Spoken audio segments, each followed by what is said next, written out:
Welcome to Electric Evolution with Liz Allan. This podcast explores the transition to net zero and the systems driving real change in how we move, live and power our world. Every week I sit down with the people leading that change, those offering insight, innovation and impact in many ways people don't fully see until they hear their stories. If you're ready for real conversations that inspire action and drive change, please like this video, subscribe to the channel and join us on this journey. And let's cut through the noise and build a better future together. Hi everyone and welcome back to Electric Evolution. This week I have with me the lovely Lulu O'Hagan, and she is the founder and EV transition specialist of EVs Made Easy and also the founder of the Ham EV group in London. Thanks for having me. I've been waiting ages to come on your fantastic podcast. You should have just given me a nudge. I know. Well, I have. You did give me a nudge. I have. Yeah. And I've still got an octopus in the car for you anyway. Nice. So that's another story. Anyway, pink octopus. I know exactly. Anyway, let's talk a little bit about you and kind of your background, because you've got a real eclectic background. We kind of got to know each other through your Instagram channel and other things, didn't we? Yeah. But actually, let's talk a bit about what you did before EVs became a bit of a headline in your life. Life before EVs. Exactly. So I suppose I could say that I actually started in an insurance broker, funnily enough, for the oil and gas department. Ooh, okay. But I was 17, long time ago, as a clerk typist, and I was typing things like about semi-submersible barges, which I had no idea how to write in shorthand. And then by some fluke, I ended up working for a stockbroker from an insurance broker and went to work on the stock market floor when we had one in the city on Threadneedle Street. Right. And I was a market maker. And that was in the Motors book. On the Motors book, a book is all the stocks and shares that come under that category. Yeah. So I wasn't in stores like Marks and Spencer. Funnily enough, always my passion. I ended up in Motors. So you're buying and selling shares from the broker for their private clients, that kind of thing. And you're making the prices. And that was... I realise really privileged now. I was in my 20s. It was in the 80s, and there were 1,500 men, and I was the 10th woman on the market. Oh my word! And so you had to hold your own, and then from there, I did an interview about the stock market with a TV channel, Michael Aspel's show back in the day. Oh my God! And they said that I talked non-stop and I had the blue eyeshadow, red lipstick, 80s style. And would I consider presenting? So I was like, my dad works at Ford's. Again, there's the start of the car love. Mum works in a library, come from Essex, don't know anything about it. And then ended up doing some presenting and working in film and TV production. Yeah. That's sort of what I still do. When my kids were small, I was a personal shopper, stylist, did people's colours. And I've always done a bit of retail. And then the love of EVs came because we had a 23-year-old beautiful red Volvo T5 estate with cream leather interior. Nice. And he was called Geronimo because we couldn't think of anything that was JRN. So... And we really loved Geronimo, but he was petrol. And after being 23 years old, he had to go. And we fully committed to an all-electric car. And I've always been around cars. Like I say, my dad was at Ford's. He was a graduate, went in buying truck heads from Renault, speaking fluent French and German. Wow. And my first boyfriend taught me about Mark IV facelifts, things like that on Fords. Gosh. And he had a Jag, and he loved Ferrari Dinos, this guy. So I really learnt a lot. And then when we swapped from Geronimo to an EV, we didn't have any charging near us. And so we had to drive 5 minutes to a charger and walk 15 minutes home. And so that was a full commitment to a fully electric vehicle, not a hybrid. And what did you get? What was your first EV Well, then? we still got it because my husband probably wants to keep that for 23 years. It was amazing at the time. It was an E-Nero. It is an E-Nero. Oh It's yeah, royal yeah, I blue. heard that. Yeah. Royal blue. So although we are mistaken for an Uber quite often now, at the time, there weren't many. But then, of course, Uber, they know how great the warranty is on Kias, etc. So they popped up everywhere. So we got that in February 21. So that one's called UFE because it's UFE. Couldn't think of anything else. And so we've had that, nearly 5 years, and brilliant car. I mean, I would like to try others. But I'll have to fight that battle. And then we got a second-hand, more of a runaround, which is a E208 Peugeot red. Yeah. So we have two, fully committed. Oh. And so when did you start EVs Made Easy? Was that kind of like once you bought the EV? Because you've been involved in kind of the film and TV for a long time. Was it something that you just thought, actually, let's have a bash at this because? Well, the sad truth of it is, slightly sad, is that I lost my sister when she was 49 and to cancer, and that gives you a sharp reminder that you're lucky to be here. Yeah.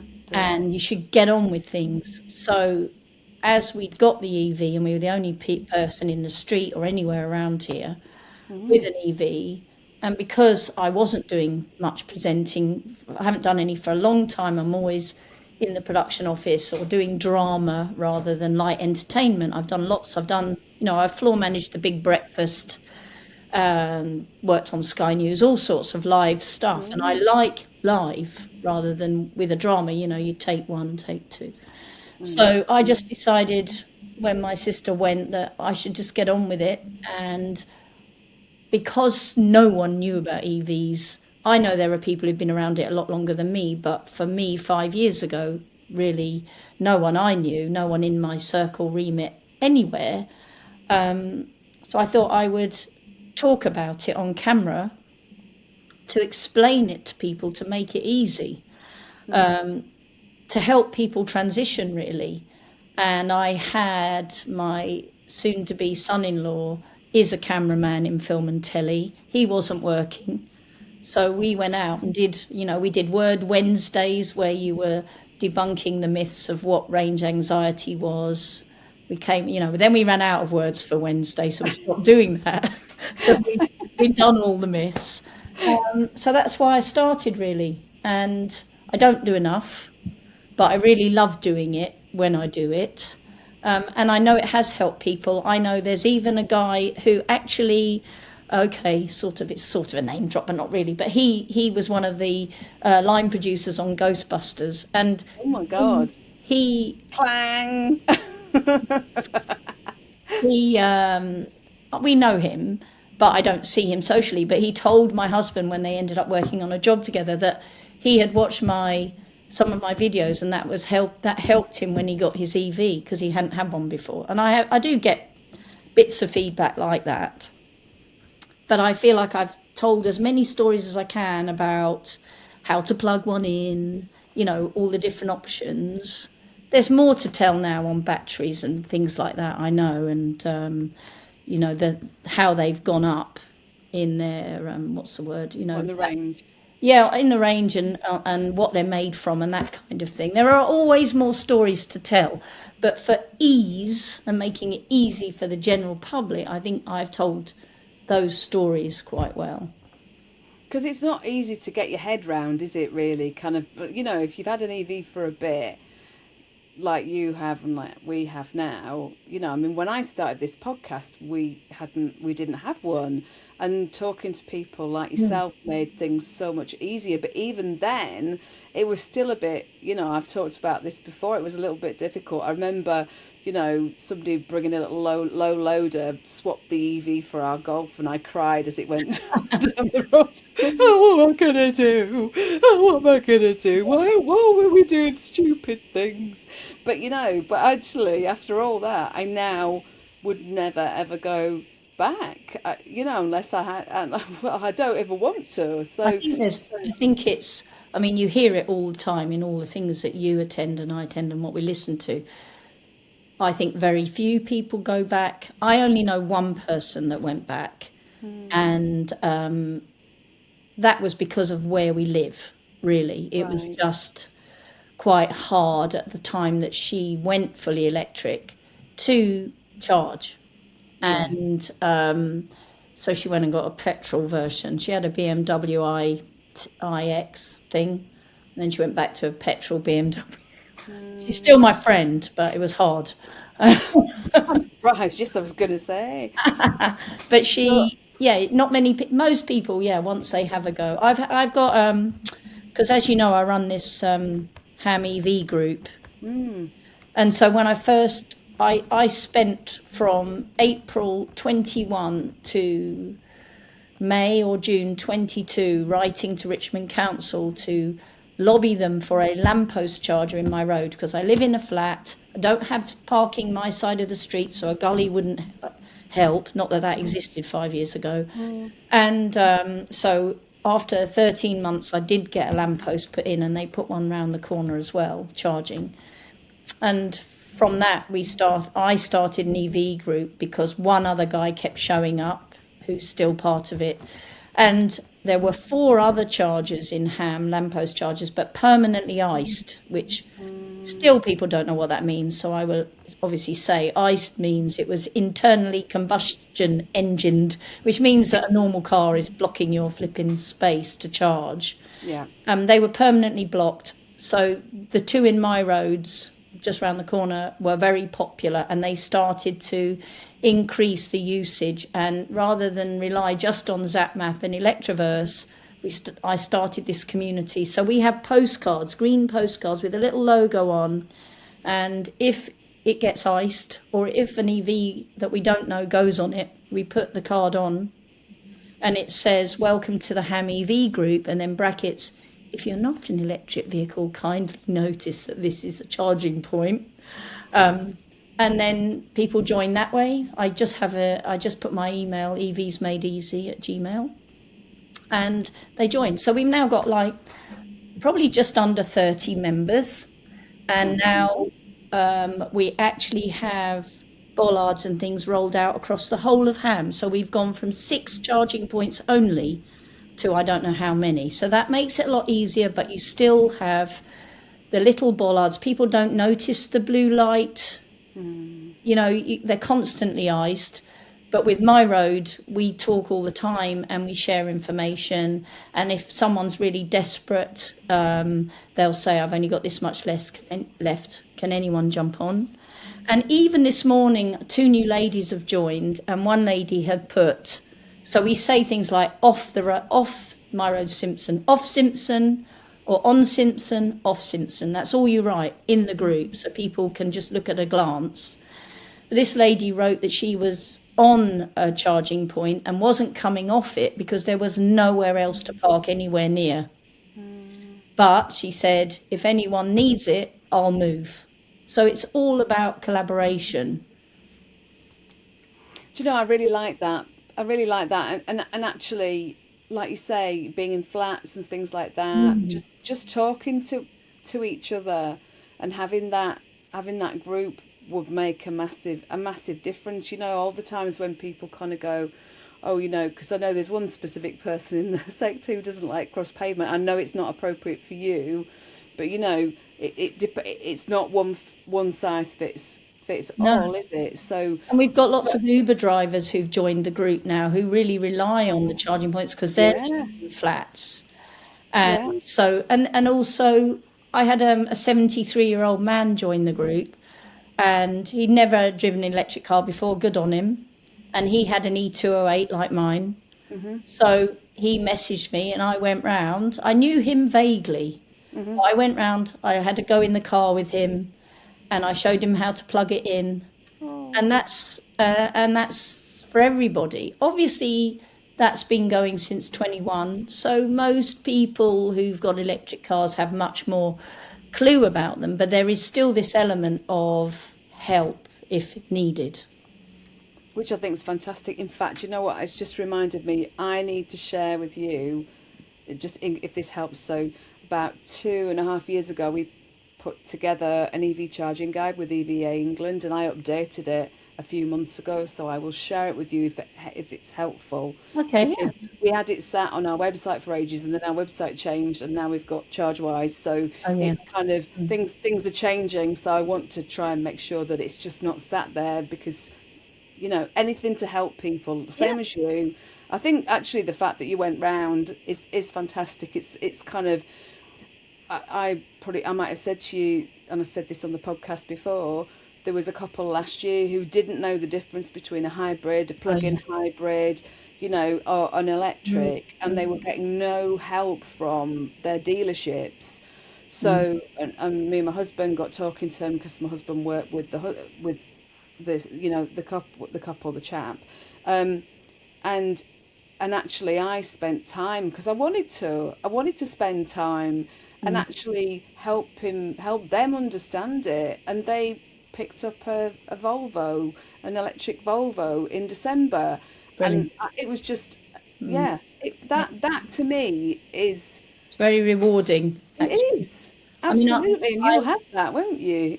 And I mean, you do get people. We've got a neighbour across the road with a newly dropped curb driveway. Not that I'm jealous. And but she told me she went and spent a lot of money on a Fiat 600 hybrid, which gives her 35 extra miles if she needs it. And I said, so you didn't want to, spend that money on an EV then? And she went, no, sorry, Lulu, electrics aren't going to last. And I have to go, For those of you who are listening, she's just had one of those smiles that just say it all, what can really. you say to that? You just go, okay, fine. I'm glad you've got an extra 35 miles. Don't worry about saving the planet. Said But none of again, those things. people don't realise. I mean, I had a conversation with a chap who works for Henley Business School, and he's like one of the kind of customer engagement managers or outreach, and he'd been thinking about getting an EV, but the charging side of things, and he kind of, I think he lives the other side of Reading where I am, and the charging had been putting him off, Yeah.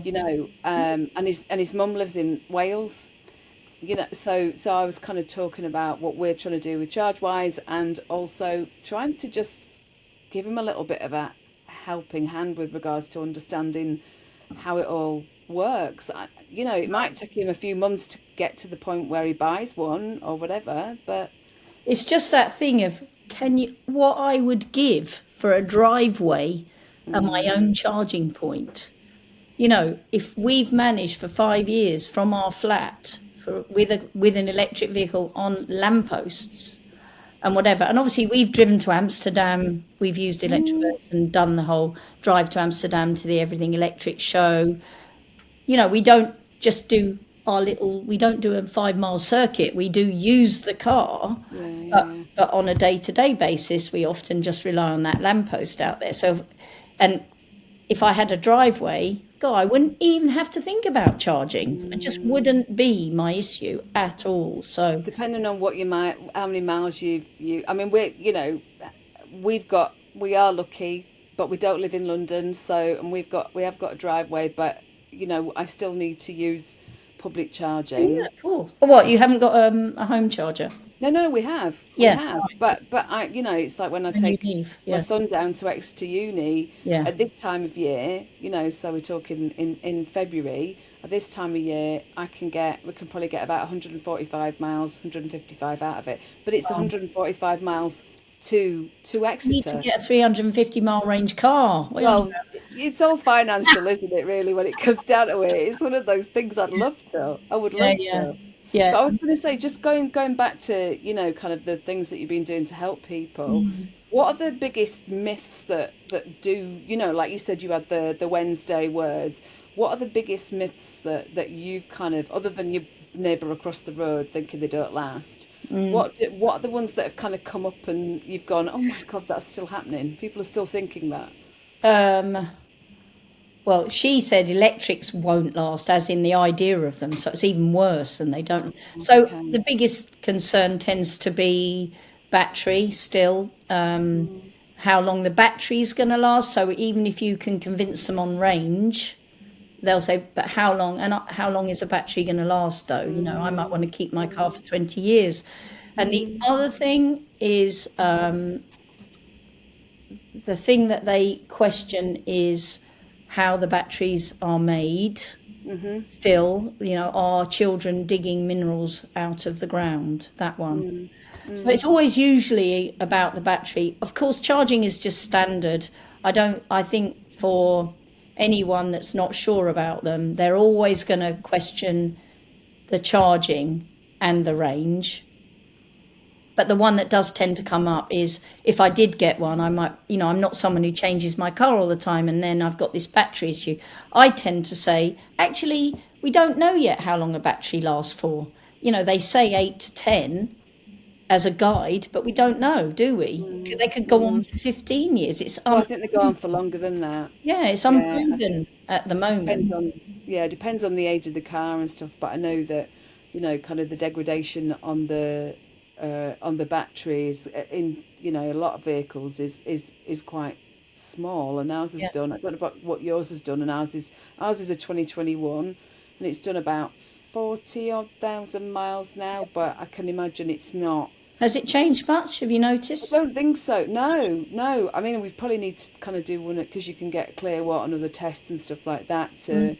to see what percentage, if anything, It's gone it's down. gone down by. But I think the biggest thing is that I don't know about you, but um, people compare an EV battery to a mobile phone, don't I know, they? Because yeah. like they think it's going to last as long as a mobile phone, or it's going No, to die in a couple of honestly. years. But it's totally That's different. And the because minerals I get. you're told about the 80, maximum 80 down to 20, which is what people associate with phones as well. I think that's why they liken it. But I would say our car probably was 300, 300 and it does 335 in the summer and around 285 in the winter. Only Oh, this you're year, lucky. I've noticed a 50-mile drop Hmm. on the full charge. It's 235 or something. So I'm going to get that checked because that's the first time that's ever happened, and it certainly hasn't been colder this winter than any other. I don't think so. There, someone did mention there could be an issue with two things not talking to each other properly, but still 235 after 5 years is pretty good. And with the E208, that was 3 years old when I bought it, and I still get 185 fully charged. Right. And I've now had that for 2 years, and it hasn't changed. 185. So that's the one I consider more of a runaround because I used to have to do long trips to Essex and things. So I would always go in the E-Nero. But if I had to go in the 208, then I just would make sure like you will do with Exeter, you just make sure you charge halfway down and have a coffee or something, don't you? Yeah, exactly. I think you just reminded me that I need to plug my car in because I'm going to Cardiff tomorrow. Oh my God, Thanks for Cardiff. reminding me. You're welcome. I mean, I So, also wanted to say that we do use EVs on our films too. That's the other thing. yeah, We try yeah. to use, we're trying to get, there are more coming in. So we've been to lots of film studios where they're talking about being sustainable in movies and telly. And there are companies now that will lease cars to films for a price and they're EVs. Because that's what we need to do. It's just getting actors and producers and bigwigs getting over themselves to think they need to be in a black Mercedes saloon, which you can get as an EV, or you get the what was it, the EQ. One of them's EQ. I can't remember the names and the numbers now, but one's a saloon and one's a 4x4. But most of the time, big actors and people are driven around in the saloon version. So it's still a slow educate. But for us, when we have unit cars, and unit cars are the ones that you drive the actors to and from places in, we just drove them in EVs on ours. And they're nice, aren't they? All EVs are nice because they're all pretty new. So, well, when this episode goes out, it'll be the week after, excuse me, Rebecca Denyer from Sebring. You know, so yes. she's going to be on the week before. Yes. So yeah, just get them to go in one of those, because you can't argue with the Sebring, can you? No. You know, and the fact that they've got that electric platform, but Yeah. you can put anybody over the top of it. Yeah. You know, Yeah. that in itself is a brilliant idea. You've got to talk about your films, because I think, you know, you've just said about the sustainability side of stuff. Yeah. But actually, you and your husband and your daughter have actually produced, and you know, you've produced, written, and produced, and done all of that with the film, haven't you? Yeah, totally sustainable. The newest part of being green for movies, which makes me laugh, in that it's a good thing, but it's called the Green Rider. So a rider is always a clause, like when Lady Gaga wants 40,000 doves in her room when she arrives and 50 bottles of champagne. That's all lies. But, you know, that's what a rider is. It's a clause in their contract where they can have these things. A green rider is sort of being set up by actors, but not yet fully in place. But we adhered to it by the dot. And the green rider is that, shock horror, actors might actually travel in the same vehicle as another actor to set. Oh my goodness. Or they might share the same Winnebago, you know, rather than have their own. And that's something that will be really huge, the Green Rider, because, you know, there will be some people who will still have to fly in on their own private plane if they're coming from somewhere. There's not much you can do about it, but it's all a massive start. And we are the first feature film, Think of England, it's called, to adhere to the Green Rider totally. So, yeah, I'm pretty proud of how sustainable we were on that. And the next one we do in October will be the same. It's hard work, though. We feel sometimes, don't you, that you're all doing it on your own, even though we are all a collaborative group, the EV people. But sometimes it's such a slog with others. It is a slog trying to get people kind of recognising that how important it is. But let's talk then, because we've got to do this. Let's just talk about the film. No, because you know. Yes.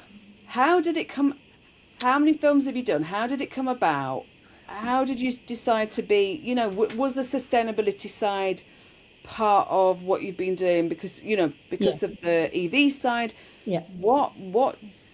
Because of your background, and you always undersell yourself. I'm going to tell everybody now. She always undersells herself. If you look at all of Lulu's experience on kind of LinkedIn, you will see everything that she's been involved in, and there's absolutely loads to do with film and TV and everything, you know. So it's, to me, it's really, really interesting, because that doesn't always smack of sustainability, like you've just said. So to integrate the two, and to bring your, you know, kind of the love of EVs and cars into all of that as well, blooming heck. Well, amazing. I remember talking to Mr. Paul Kirby from the EV Cafe about Albert. And Albert is BAFTA. Albert is, for quite a long time now, I couldn't tell you how many years, was television's way of trying to make productions green. So you had to get your Albert certification, and so you fill in lots of forms. They ask you lots of questions, and you fill in lots of forms to qualify how much paper you used in the photocopier. I mean, we don't really do that now. How green your bins are, what, you know, how many bins do you have on set, on stage, all of that. But Nick and I, my husband and I, always, you know, we will follow the council's bin policy, you know, and save our food and do all that. You know, we always try and be green. We always have. And then obviously when Geronimo went and we got the EV, that's part of our commitment to trying to be good and green generally. And then Nick is a producer in his own right, but also line produces for other people, because when you make your own films, you don't make any money. And this particular film, Think of England, came about originally about 20 years ago. God, did it? Yeah. And then couldn't do it because you need money to make your own film. And if you aren't rich by birth or something, it's really hard to fund yourself long enough to make that film with a wife and kids in this instance, and survive. And so they'd done recce's for this film down in Dover, where it'll be 20 years ago it is now, and they couldn't sustain it, they couldn't get the funding. And then again, probably because of my sister and my mum passing very close together, Richard, the director, rang Nick and said, can we do this? Can we do it? I've rewritten the script. I know it's a long time. And Nick said, yeah, let's just do it. So when he chose to do that, we managed to get a private investor. That investor came from someone I know from doing a drama series called The Serpent Queen, which is now on Channel 4, but we did it in 21 in France with Samantha Morton. And that guy who provided me with all the unit cars, none electric at that point, all the black Mercs, would have lost his business if I hadn't given him that job. And he said, you need to meet my friend, and his friend is our investor now. So it's all about communication. And when we decided to do the film and we went to talk about the Green Rider, and knowing about Albert and everything and being sustainable anyway, we just said we're going to do as much as possible. All the actors came in by train, and we were in Reading in Shinfield Studios near you. So all the actors had to come by train.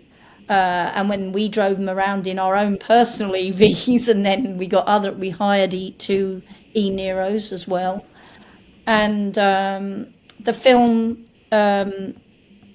is quite small, as in we didn't have a big crew, but lots of people weren't working then. So we had a big high caliber of crew. And in Shinfield Studios, it's quite easy to be sustainable as well. But we got all second-hand props as much as we could. We got a second-hand washing machine for the costume designer. I went round Reading in a lorry with the runner and loaded it on. Oh my God. That was quite a feat. I bet. And we only shot for 4 weeks, 3 weeks in Reading, all in the studio, and then 1 week on Anglesey, which is going to be Orkney. And the story is Winston Churchill, back in 1943, wanted to bolster the morale of the troops in the trenches, and he commissioned films. So he commissioned Henry V, starring Laurence Olivier, and this is the story of one of the other films, which is about porn. It's a porn film. The film we have made is not a porn film, and I have been introduced to people. This is Lulu, her husband's just made a porn film. It's not a porn film. I'm amazed I still got that job, because that was my future employer. He introduced me like that too. And it's the story of making of one of the porn films that he commissioned, how it went. So Winston Churchill actually, did he? He did. Interesting. So this is based on truth, but actually I now know that was a common thing, porn for the troops. Yeah. And the Germans, they were all 1940s porn was really prolific, and we do have a little bit in the back of one of our scenes of black and white footage. It's not pretty. Okay. They're not all like they are now, with not that I've seen any, but how I imagine it to be now, where they're all buff. And that's just the women. Yeah. Oh, so, wow. Yeah, it's a really interesting story. It isn't a light romance. It's tough watch, brilliant performances, and we won Best Production Design last November at its world premiere in Tallinn in Estonia. Our UK premiere is just about to happen in Glasgow at their film festival. Fantastic. in March, and then we go on to Manchester Film Festival. So we're still on the festival circuit, because after this you need to get sales and distribution to get it into theatres. Right. Is that? I was going to ask you how it works. That's the thing. So festivals are amazing. If you get into them, you have to be selected. So it's all testament to the movie that we've been selected so far for 3 different ones. And then if a sales company comes along and likes it and wants to take a risk on it, because it's a risk, because there are no A-listers in it, and there are no A-list exec producers who've put their name to it. So you have to get people to see it and get it for what it is without an A-list. I mean, can you imagine? It's that drives me mad. That's like, only wanting to drive a new car, not a second-hand car. You only want to watch a film if you know someone in it. There are plenty of actors you don't know who are brilliant. Yeah, exactly. And ours are brilliant. So, yeah, we will always do as much as possible. Nick is now working for a massive company. I won't mention them, but that will be harder to be as sustainable, because it's a big machine. But there will be things put in place. I was going to put little ears on my head but I'm not going to do, am I? You are not going to do that. You can just edit that out. But anyway, it doesn't say what it's about. But yeah, it's harder with a big studio and big companies in general. They'll have loads of policies in place, but for things like maybe the Green Rider, it won't be so easy.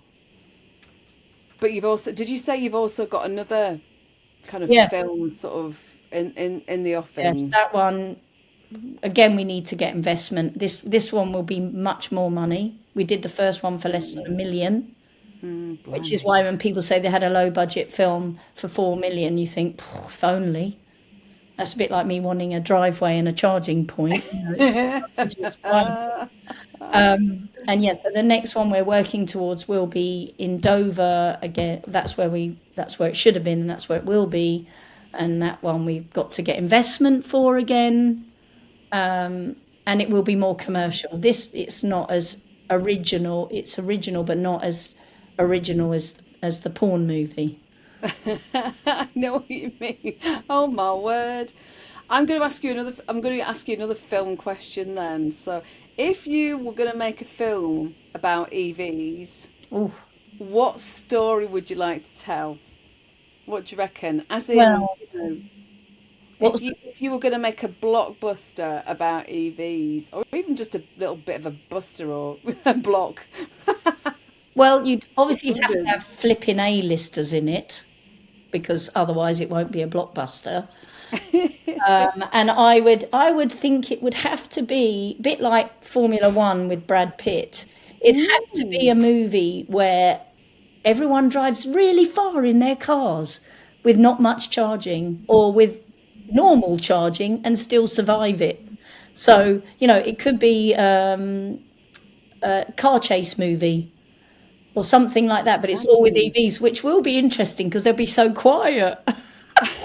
You won't be getting the vroom, vroom, Yeah, but you get the wheels spinning though. Yeah, you can do get that, wouldn't you? Or you can do it with the Ioniq N5 or something, where you put the car noises on, which I know you can do in more cars now. But I think I would definitely do it. It would have to be a chase kind of movie which had a thrill to it, but also debunked a load of the myths, which movies can do anyway. They can tell a fantasy story, but this one would maybe make people think, oh yeah, maybe I might get an EV now because Brad Pitt just drove around the world. It is, Yeah, exactly. I like that. And you said earlier on as well, didn't you, that you would like to try a few other EVs out? Yes. What would be your most favourite EV, either to test drive or to actually manage to get,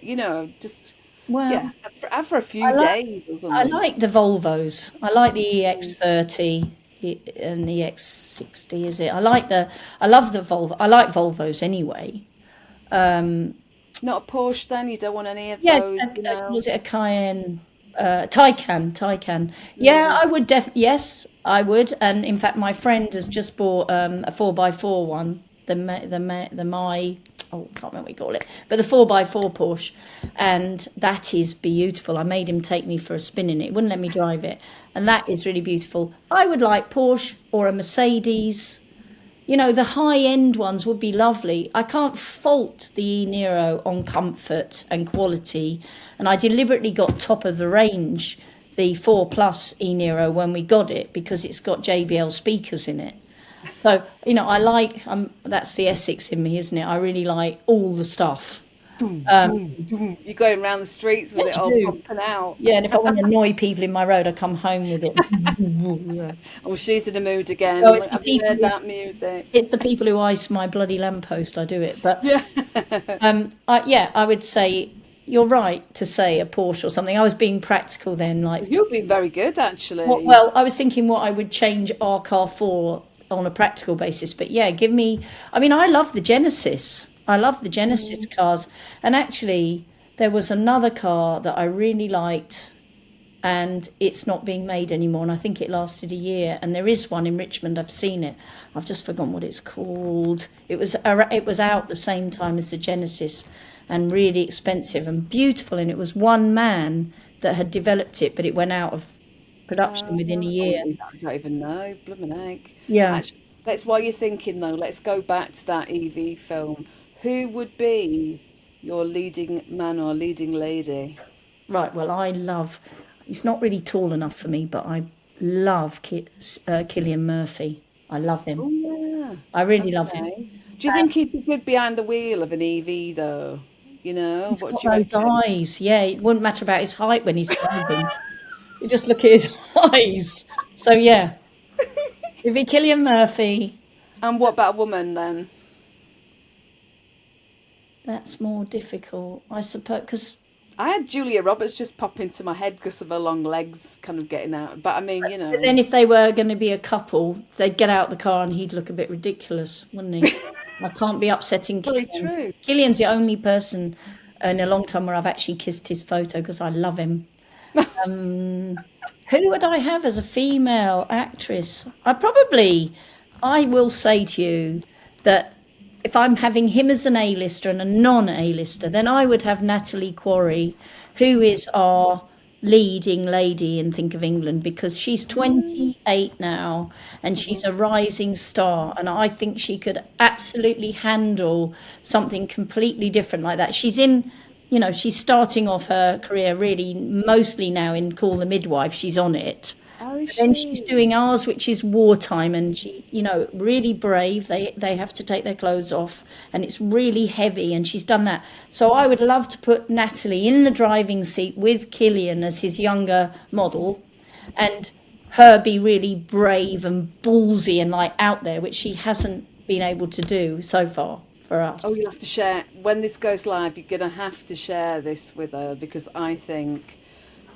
she'll probably like hearing you say this, because She I think that's brilliant.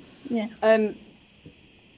If you could change one thing about EVs or where we are currently, Oh, what would it be?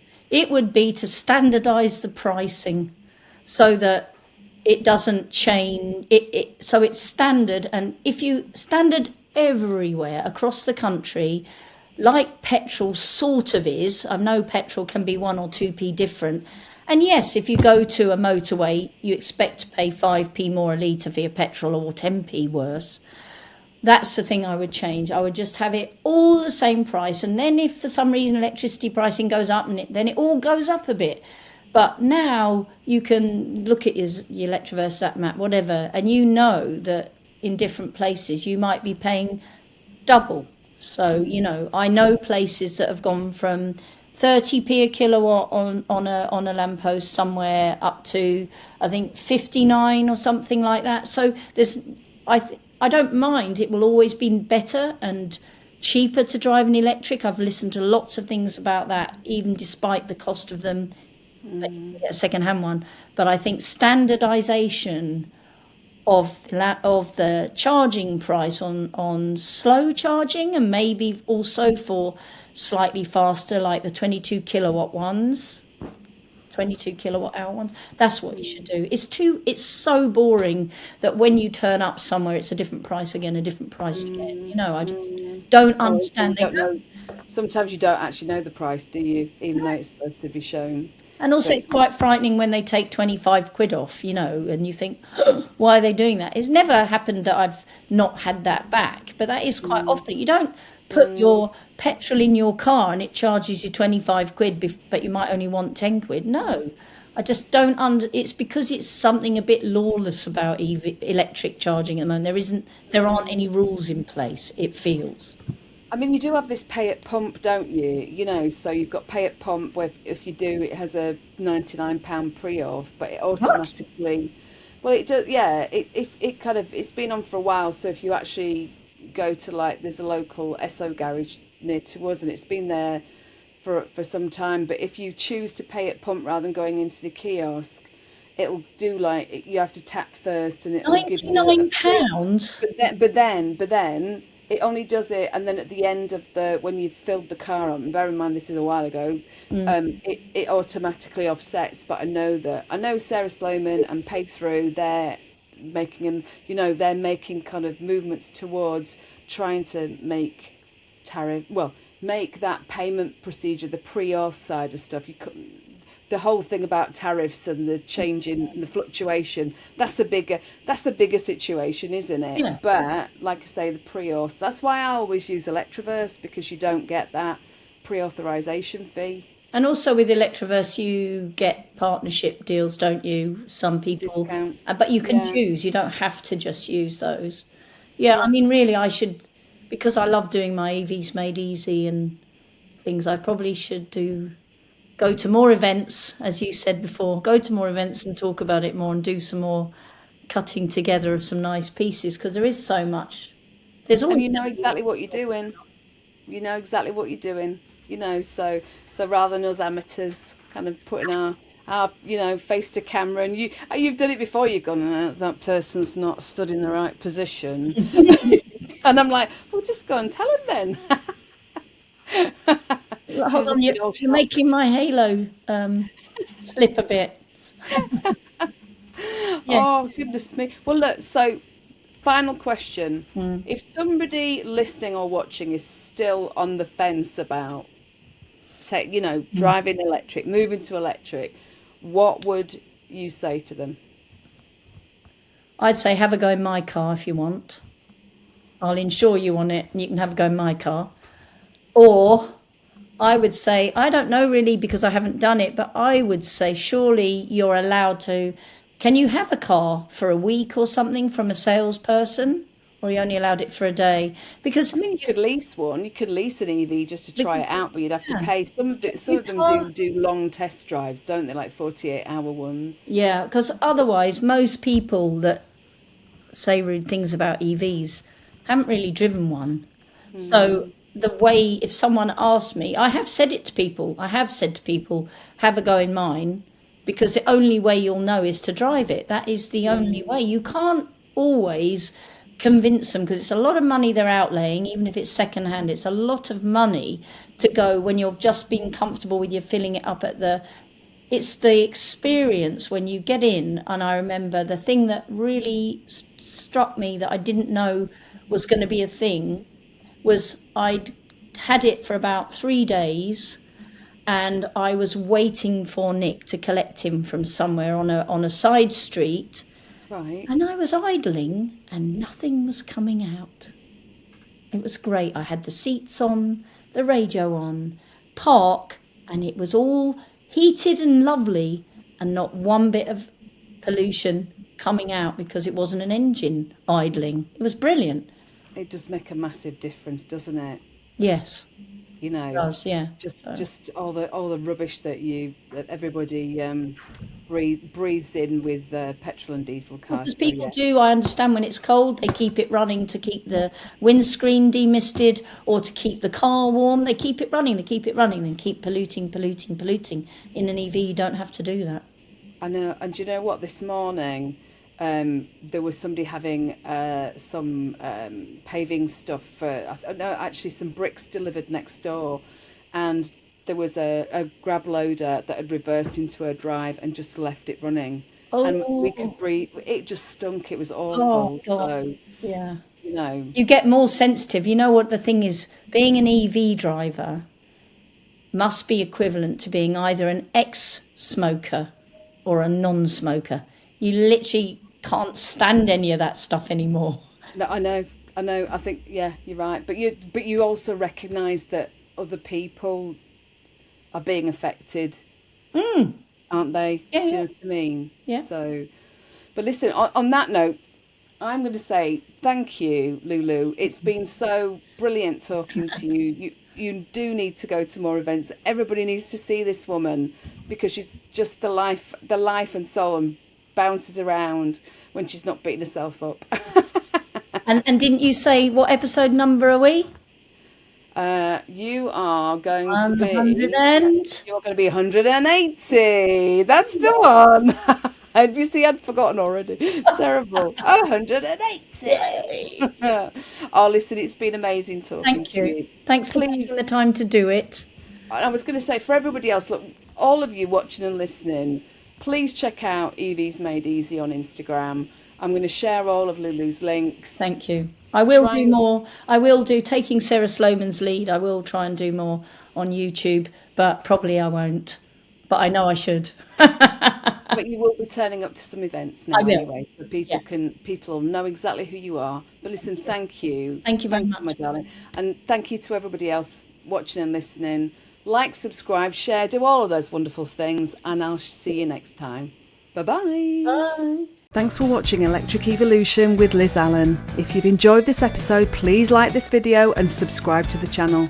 If you're a charge point operator, local authority or stakeholder in EV charging, I'd love to talk to you about our Charge Point Evolution framework. It's designed to help you create a seamless EV driver journey, boost utilisation and maximise your return on investment. Alternatively, if you know someone who'd be a great podcast guest or might be interested in sponsoring an episode, you can email me on liz@fullcircleci.co.uk. Thanks again for watching.